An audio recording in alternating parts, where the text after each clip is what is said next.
Coming up on America's Heartland, meet a farmer growing diverse vegetables by the Pacific Coast, an expensive place to live. That motivated him to build farm worker housing right on the land.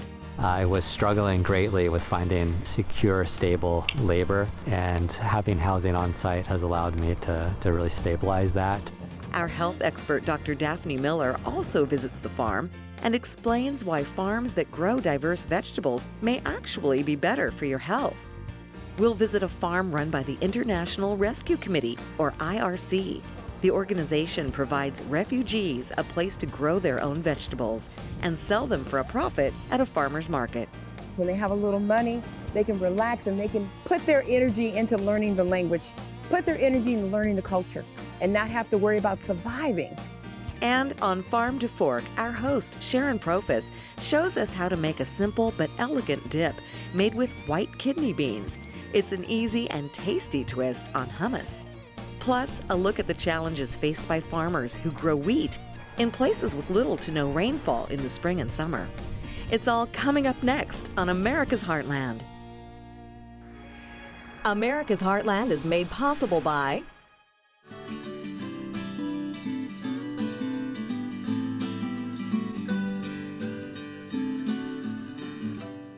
You can see it in the eyes of every woman and man in America's heartland, living close to the land. There's a love for the country and a pride in the brand. In America's heartland, living close to the land.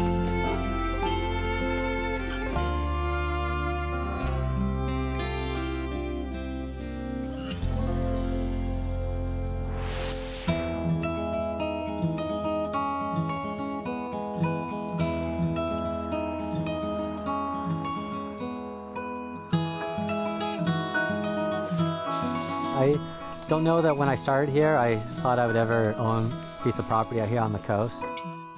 Transformation seems to be a common theme in Ryan Casey's life. He didn't come from a farm family. When he started college, he was actually thinking about a career in environmental sciences. But then Ryan took a couple of ag classes, and after college worked on a few farms and gardens. That's when his life path was transformed, and his passion for working the land fully realized. My best advice is to go work for somebody who's really good at what they do. Go find a farmer and work for that person and learn as much as you can from somebody who's been through the good, bad, and the ugly and know what you're getting yourself into. In 2016, what Ryan ended up getting into was a chance to lease some 80 acres of rich farmland near the Northern California coastal town of San Gregorio. An astonishing variety of organic crops are grown here, from potatoes to cabbage, onions, tomatoes, carrots, peppers, herbs, and much more.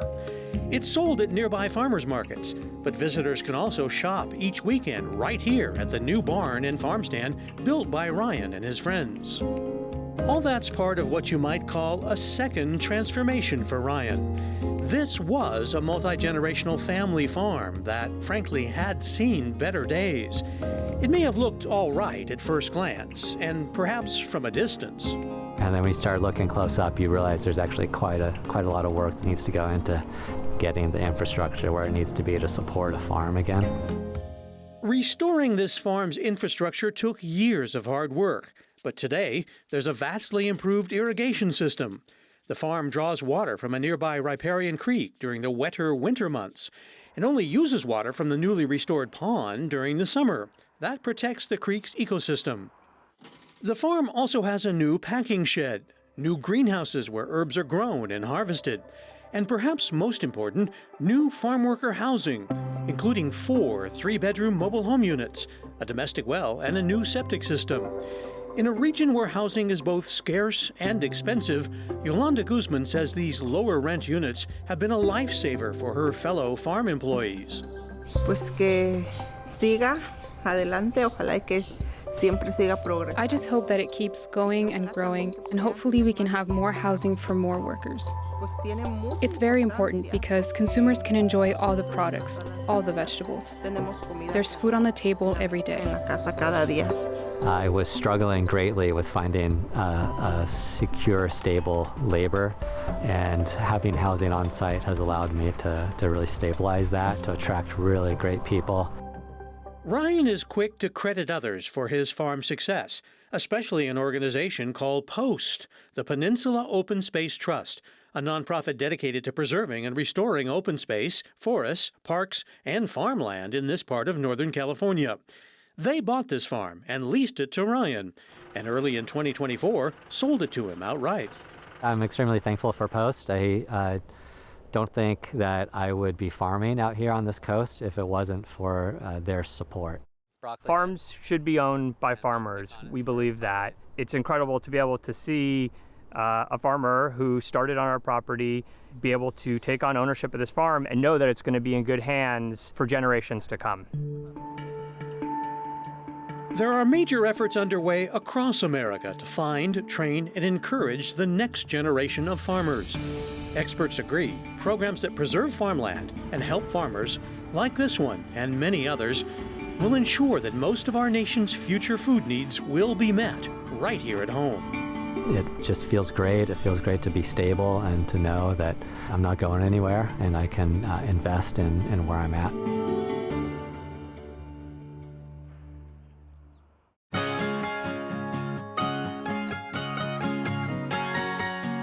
So here we are at Blue House Farms, and when I look over these beautiful fields, I see a crazy quilt, much like the ones that my grandmother used to make. There are so many vegetables being grown in this acreage, and this is what you would call a diversified farming operation. There are real benefits to having so many different kinds of fruits and vegetables growing together because they each contribute different kinds of nutrients to the soil and maintain a healthy soil. You always have roots in the ground and have the soil covered so that it doesn't get washed away or eroded. And of course, it's lots of different kinds of income from this farm. When one crop is being harvested, then that can sell, and then a couple weeks later you have another crop to sell at market. So financially it makes a lot of sense to have all of this diversity on one farm. But as a family doctor, I was wondering, what are the nutrient benefits of eating plants from a diversified farm as compared to maybe a farm that just grows carrots or just grows celery? And I did some research and found out that growing a variety of plants together is a win for all the different plants and a win for our health. So how does eating plants from a farm that produces such diversity improve our health and nutrition? Plants work together. The classic example being the Three Sisters, a system of planting invented by indigenous farmers of the Americas. Corn serves as a trellis for the climbing beans. The beans, in turn, put vital nutrients such as nitrogen back into the soil, and the big leaves of squash or pumpkin vines act as living mulch. They hold water and they're natural weed control. What about the nutrients of the plants themselves? This is a hard thing to study, but some studies suggest that plants grown in a diversified system have a higher amount of minerals than ones that are grown as part of a large monoculture. This is because the richness of the soil. What is the advantage to you as a farmer in having such a diversified system here with so many different vegetables growing? Yeah, I treat the farm like I would treat like a big backyard garden that I'd have for my home, where I'd want to go out and I want to pick a bunch of different stuff. When you grow the same crop over and over again, it uses the same nutrients and macronutrients from the soil, so you're constantly removing those same things over and over again, depleting your soil of certain things. When you rotate your crops, you are pulling different things as the different crops come and go, and you're also giving more back to the soil. Some crops actually give different things back to the soil. If you aren't depleting the soil of the same things over and over again, you're going to have richer soil and a more balanced soil. And a more balanced soil is going to mean a more balanced vegetable that you're pulling out of it. There's also advantages with pest and disease control in that when you are growing different crops, you are breaking pest and disease cycles so that they don't build too much. Diversified farmers like Ryan are trying to maintain diversity in the field, but they're also doing it next to the field. When I look around here, Ryan is not getting rid of the weeds, and that's for a very good reason. First of all, that would require a lot of herbicides and pesticides that are not good for our health and that you can't use in organic farming. But also, these weeds serve a wonderful purpose in the wet season. They draw a lot of moisture away from the crops, preventing rot from occurring and destroying the crops themselves. It also is habitat. It's habitat for beneficial insects that need a place to overwinter, so that when we're growing in the growing season, those beneficial insects are already established as a population and can then move into the field and bounce stuff out. So today we learned how diversity above ground and below ground is good medicine, is good for the soil, it's good for the farmer, and it's good for us.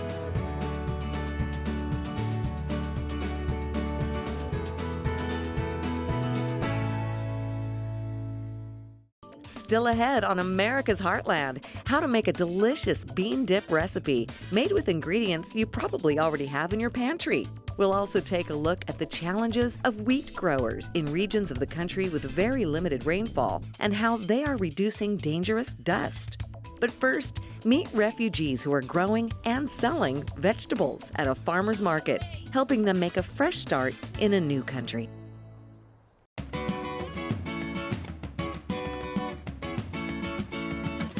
My name is Liang Ma. I'm a farmer here. Liang Ma seems proud of the sheer variety of crops he and his wife grow. I grow many kinds of vegetables, such as strawberry, tomatoes, cucumbers, eggplants, loofah, radish, beans, black beans, corn, peanuts, sweet potatoes, yam, taro, watermelon, bitter melon, garlic, green onion, salad. He wants to make it clear his wife is the real farmer of the family, but she's out of town today, or else she'd be doing the talking. But he's happy to share the importance of the International Rescue Committee New Roots Farm near downtown Sacramento, California. Like many people, when I started living in the U.S., I do not have a job to do. English language is barriers. Liang now has a full-time job, but during the growing season, weekends and evenings are spent tending to their plot. The farm is operated by the International Rescue Committee, a global nonprofit organization founded in the 1930s, providing life-saving services to immigrants and refugees and people in crisis-torn countries. In this region, the need is clear. From 2010 to 2020, 9% of refugees arriving in the United States resettled in California, many of them here in the Sacramento area. There are often support programs available, but for many, the connection to growing food is vital. Ram Katawada, Urban Roots founder, farm manager, and himself a refugee, explains why. The core problem for humanity is this: people get displaced, and there are millions and millions people struggling to save their life and find a good home where they can survive, they can gain their life, they can grow, have their families, they can have their freedom, they can have their rights, and they can have their own choices how to live, practice their culture, and practice their recipes and language. The program offers an opportunity to grow produce and learn farming techniques like nutrient and pest management. Farmers can also sell their goods at the weekend farm stand. Liang Ma's strawberries are a top seller. These are actually a place where you can find the food that is grown and eaten by different parts of the world. For example, if I have people from 10 different countries, you are lucky to see 10 different varieties of crops here that is culturally appropriate and that they are used to in their country, in their recipes. They come here and learn, they grow food, they take food to home, so they of course save the money, they sell the produce here, and then we keep about 15% of the cost for our packaging, handling, resources, and all of that. Rest, about 85% of the money goes to them. Tanya Beverly is the leader of the Black and Brown Farm Collective, an organization that shares space here working with the refugees and immigrants. In order for people to be able to learn a new language or learn a new culture, they have to have a secure foundation. So this farm provides economic development. It's one piece of their plan. There's case management. I mean, they're learning all this stuff, but when you do that, then they can relax. When they have a little money, they can relax and they can, put their energy into learning the language, put their energy into learning the culture, and not have to worry about surviving. That peace of mind is vital for Bhutanese refugee Tek Chamlagai. He's getting a lesson today from Ram about the importance of using crop waste to replenish soil nutrients. On the refugee camp, we don't have land, so we have a small tent. We stay in a small tent, and a lot of trouble over there because if the wind coming, sometimes the tent blow up. So much terrible thing over there. But right here, better. Once you pull the person from drowning stage, when you bring it out, support should not be limited to that. After that, the person has to live and eat and grow and thrive. For that, we need supports. And here, that is possible under New Root by providing gardening land, small plot of land for families to grow food so they can have their choice of growing their produce. They always like to have. They miss it for a long time because they have to run away from their country and their geography and their local areas. When you bridge a gap like that, all of a sudden you're in someone's heart space. Something happens when you can give someone food without attachment and no expectations, and you keep showing up and you're consistent in the community, you change lives.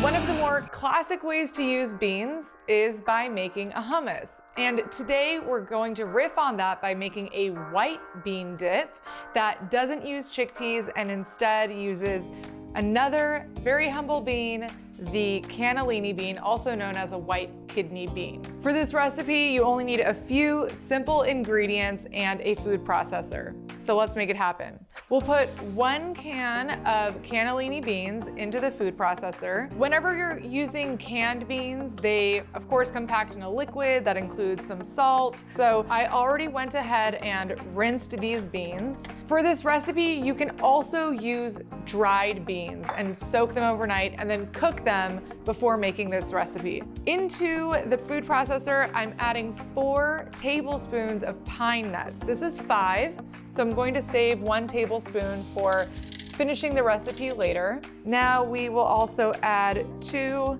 minced or microplaned garlic cloves. Then we'll add ½ teaspoon of cumin. This gives it a nice smoky flavor, just a little bit. And the zest of and the juice of 1 whole lemon. Now the lemon is important here because it adds that acid that we'll need to balance out the very buttery flavor of the beans. And the other important thing about the lemon that it does is it also increases the shelf life of this dish. And then the last reason we need lemon is that it is a liquid that helps this turn into a dip. We'll also add a couple tablespoons of olive oil, ½ teaspoon of salt, and a few grinds of pepper. Let's put this on top and take it for a spin. We want this to be nice and smooth. It should be dippable with either crackers or some veggies, but let's also taste it.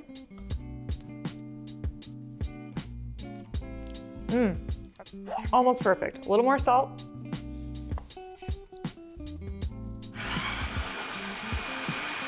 If you find that it's too thick and your food processor is struggling to blend it, One thing you can do is just add a little bit of water, maybe a tablespoon at a time until it gets the consistency you want.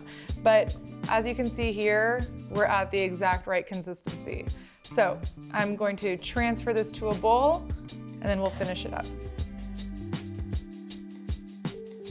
Our white bean dip is almost ready to be served, but first we're going to make a spicy garlic oil. Here's how you do it. Heat 2 tablespoons of olive oil over medium heat. Then add 2 minced garlic cloves and 1 teaspoon of chili flakes. Let that sizzle for about a minute, being careful not to brown the garlic. The hot oil will keep cooking it even when the heat turns off. Take it off the heat and add a tablespoon of minced parsley, the zest of 1 lemon, and a pinch of salt. That's it. This spicy garlic oil is a perfect topping to this bean dip, but is also lovely with a fresh baguette. Now we'll just spoon a little bit of this garlic oil right on top. Look how pretty that is. It's like this dish was not done until this came along. Right on top, those extra pine nuts that we saved. Beautiful. Just a handful of ingredients and maybe 15 minutes and you have your own homemade white bean dip. Now, all that's left to do is eat.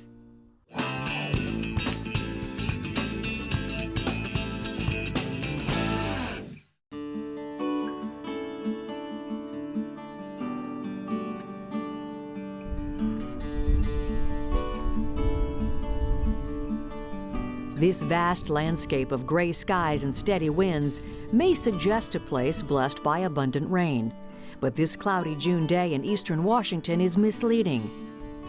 Farmer Ron Geray, whose family's been working this land since 1884, says each season they plant and pray the heavens will provide enough moisture to sustain their winter wheat. It comes only in the winter. It's not reliable as far as how much we're going to get each winter, but a lot of these crops like some moisture in the spring, and it's been known to stop raining and any kind of precipitation it's from February on. It makes it kind of difficult. With rainfall so scarce, the prospect of a disappointing harvest and financial distress has always been part of life for these dryland farmers. But in 1915, Washington State University began researching ways to coax more abundance from this parched and dusty soil. It created the Dryland Research Station, laboratories, machine shops for new farm inventions, and more than 1,300 acres of land for experimental planting.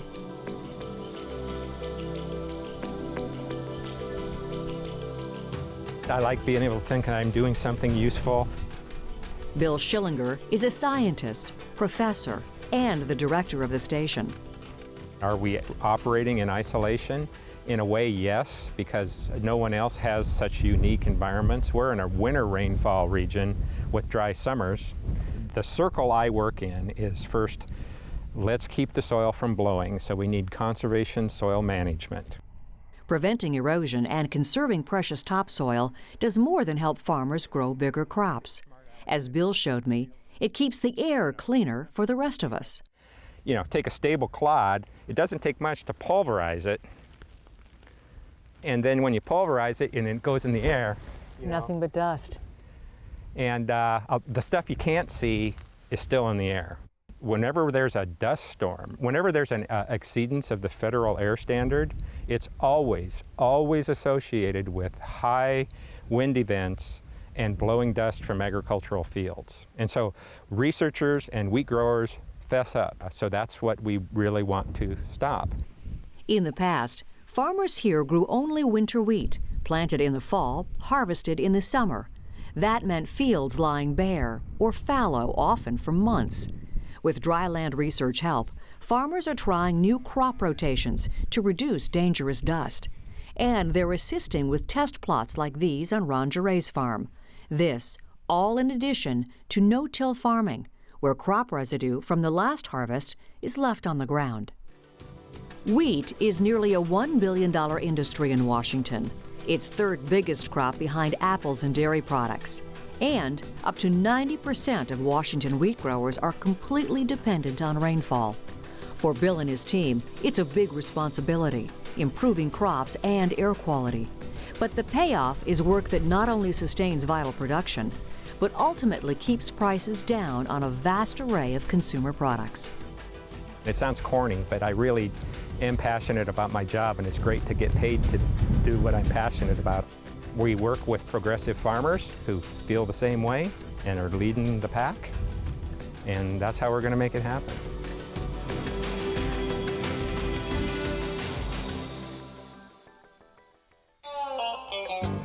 In an average year, American farmers raise more than 2 billion bushels of wheat. The grain is grown in 42 states across the country on nearly 63 million acres of land. Wheat is critical as a food resource. 1 bushel of wheat can make more than 75 one-pound loaves of bread. And did you know that more food is made from wheat than any other cereal grain? You'll find wheat in breakfast cereals, pasta, pizza, tortillas, and other foods that depend on flour, like your birthday cake. That's it for this edition of America's Heartland. For more stories, full episodes, and recipes, visit americasheartland.org or connect with us on Facebook. You can see it in the eyes of every woman and man in America's heartland, living close to the land. There's a love for the country and a pride in the brand in America's heartland, living close to the land. America's Heartland is made possible by